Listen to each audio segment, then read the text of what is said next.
जलियांवाला बाग हत्याकांड संक्षिप्त टिप्पणी। रोल एक्ट अधिनियम मार्च 1919 में लागू किया गया। इसके विरोध पूरे देश में किया गया।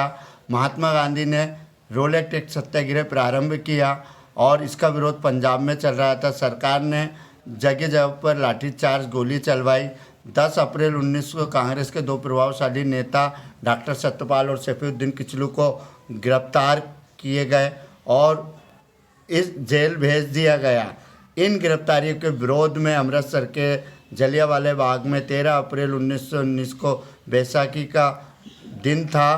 विरोध के लिए सभा हुई कुछ और उधर मेला भी लगा था। कुछ गांव के मासूम लोग मेले में शामिल हो गए और जब यह बात जनरल डायर को पता लगती है, जनरल डायर अपनी सेना के साथ जाता, आने जाने के सारे रास्ते बंद कर देता है और सैनिकों को गोली चलाने का आदेश देता बिना चेतावनी दिए।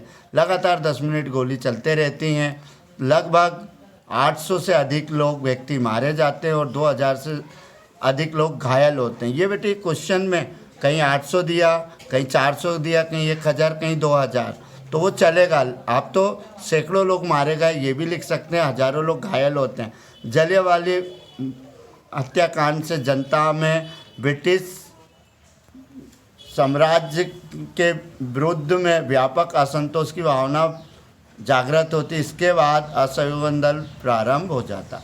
बेटे ये मिक्स क्वेश्चन है और ये MP board, UP board, Bihar board, Punjab, Haryana सभी के लिए और एमपी बोर्ड के लिए तो बिल्कुल डेफिनेटली इसमें से पेपर आएगा। रबी खरीफ की फसलें के अंतर लिखो। यह खरीफ याद रखना है, यह ऋतु मानसून ऋतु के आगमन के साथ ही शुरू होती है। यह रबी का और रबी क्या होती है बेटे, यह मानसून ऋतु के बाद शरद ऋतु के साथ प्रारंभ होती है। इसके प्रमुख फसलें हैं चावल, ज्वार, बाजरा, मक्का, पटसन, मूंगफली और गन्ना। इसकी प्रमुख फसलें होती हैं गेहूँ, जौ, चना, सरसों आदि इसकी प्रमुख फसलें होती हैं खरीफ की। और इसमें ज़्यादा पानी की आवश्यकता होती है, इससे कम पानी की आवश्यकता होती है। रबी की जो फसलें रहती हैं सितंबर अक्टूबर में इसको हार्वेस्ट करते काटी जाती है, जबकि खरीफ की फसलें मार्च अप्रैल में काटी जाती। ये दूसरा क्वेश्चन हो गया। मिक्स है बेटे, बहुत मेहनत करके हमने नोट्स बनाए ताकि आप पर प्रोवाइड कर दें। काली मिट्टी की दो विशेषता।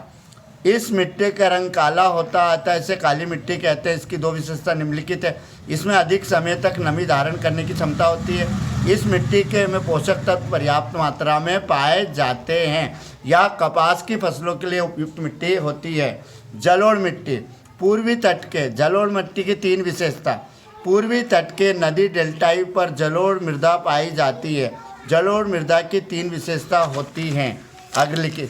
जलोढ़ मृदा अधिक उपजाऊ होती है। इस मृदा वाले क्षेत्र में गहन कृषि की जाती है, ज़्यादा कृषि की जाती है और इस भारत के लगभग 40% हिस्सों में जलोढ़ मिट्टी पाई जाती है। सबसे अधिक उपजाऊ होती है। जलोढ़ मिट्टी पोटास, फास्फोरस, चूनायुक्त होती है।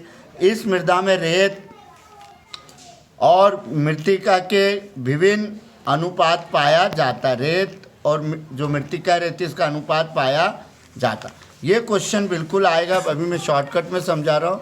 राजनीतिक दलों के कार्य, वे चुनाव लड़ते हैं और अपने उम्मीदवार को चुनाव में लड़ाते हैं, उसे जिताने का प्रयास करते हैं।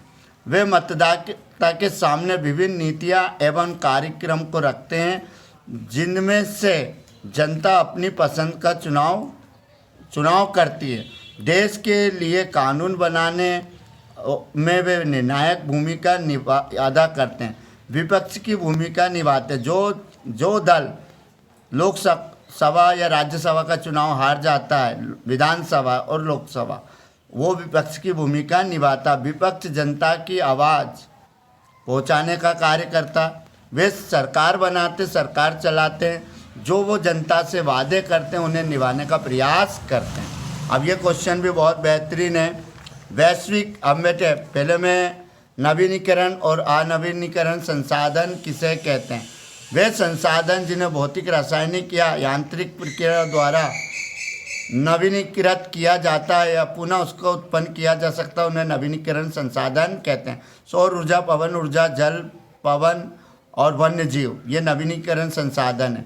अनवीनीकरण संसाधन, वे संसाधन जिनका विकास एक लंबे वैज्ञानिक अंतराल में होता है, खनिज और जीवाश्म ईंधन जिन्हें दोबारा अपन बना नहीं सकते हैं, उन्हें हम अनवीनीकरण संसाधन कहते हैं, जैसे कोयला और पेट्रोलियम।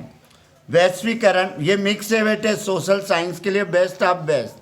और आप मेरे चैनल को सब्सक्राइब करते, लाइक करते, शेयर करते अपने मित्र को, तो मैं 10वीं का फास्ट समझा दूंगा। अधिकतम चैनल वाले 10 मिनट में 2 क्वेश्चन समझाते हैं, लेकिन मैं आपको 10 मिनट में 5 क्वेश्चन समझाने की कोशिश करूंगा।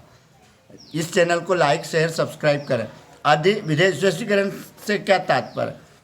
अधिक विदेशी व्यापार, अधिक विदेशी निवेश के कारण विभिन्न देशों के बाजार एवं उत्पादन में एकीकरण हो रहा है। विभिन्न देशों के बीच परस्पर संबंध और तीव्र एकीकरण की प्रक्रिया ही वैश्वीकरण कहलाता है।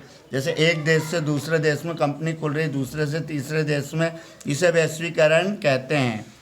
वैश्वीकरण को बढ़ावा देने वाले कारक, पहला कारक होगा बहुराष्ट्रीय कंपनियां, उच्च तकनीक, यातायात के विकसित साधन, विश्व व्यापार संगठन, सूचना और प्रौद्योगिकी आदि प्रमुख कारण है जिससे वैश्वीकरण को बढ़ावा मिल रहा है। एक और कारण लिखेंगे उदारीकरण। उदारीकरण क्या होता? जब 2 देश, अब एक देश दूसरे देश में व्यापार करता है और कोई प्रतिबंध नहीं होता, तो उस स्थिति को उदारीकरण कहते हैं। Thanks for watching my video. Class 10 MP board, UP board, Bihar, Punjab, Haryana, जितने भी बोर्ड में NCERT का सोशल साइंस का सिलेबस चलता है। Thanks for watching my video.